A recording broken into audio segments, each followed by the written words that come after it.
all this focus on service.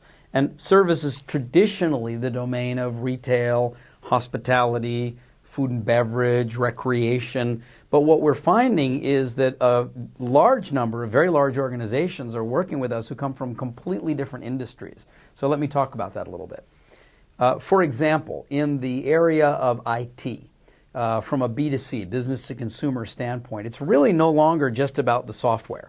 Because today in the B2C IT space, competition is one click away.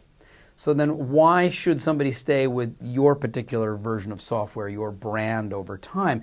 And it really has to do then with the overall experience that a customer has in terms of the try and the buy and the install and the upload and the compatibility and the upgrade and the guarantee and solving problems. All of that has much more to do with the customer experience than with the product that was purchased by the customer. So every IT company now needs to be paying a lot more attention to what the experience is for the customer in doing all of those things, not just in what did the customer buy and what was the price point for buying it. In the B2B space in IT industry, this whole issue of service and services is becoming even more important because services, first of all, are becoming far more profitable than just doing pure hardware installations. And even those organizations where hardware is being installed, bought, sold, maintained, etc., the risk, the cost, if you will, of no longer maintaining loyalty with your customers, once you're out and someone else is in, it's very difficult to get back in. So therefore, a large IT B2B services and hardware provider needs to pay ever more attention to creating and maintaining customer loyalty, and that means looking for ways to create value beyond the hardware itself.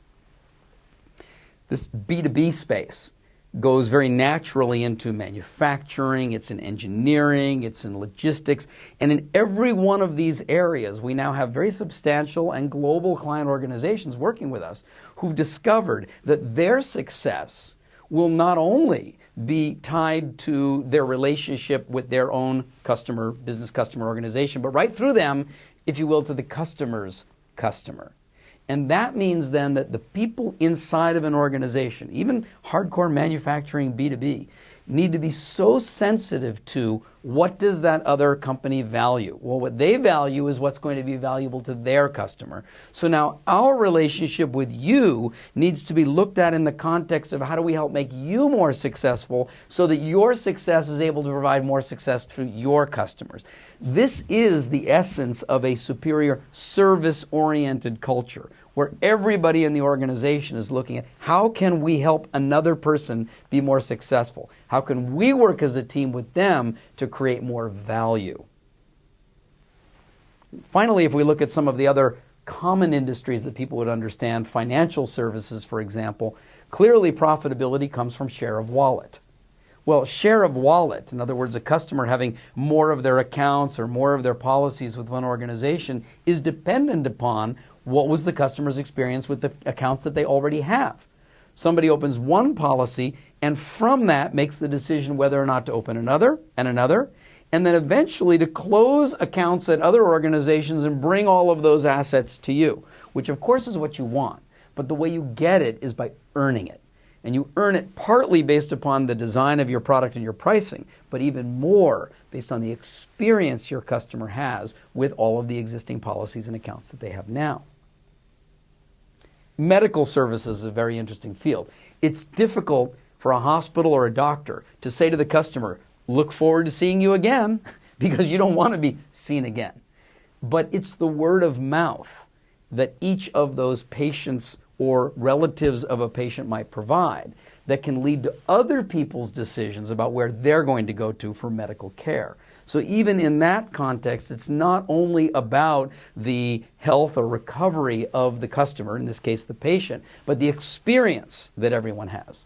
And those of you who understand the medical field will also know that patients' recovery actually is accelerated by the quality of the experience they have, not just by the diagnosis and the treatment that's provided.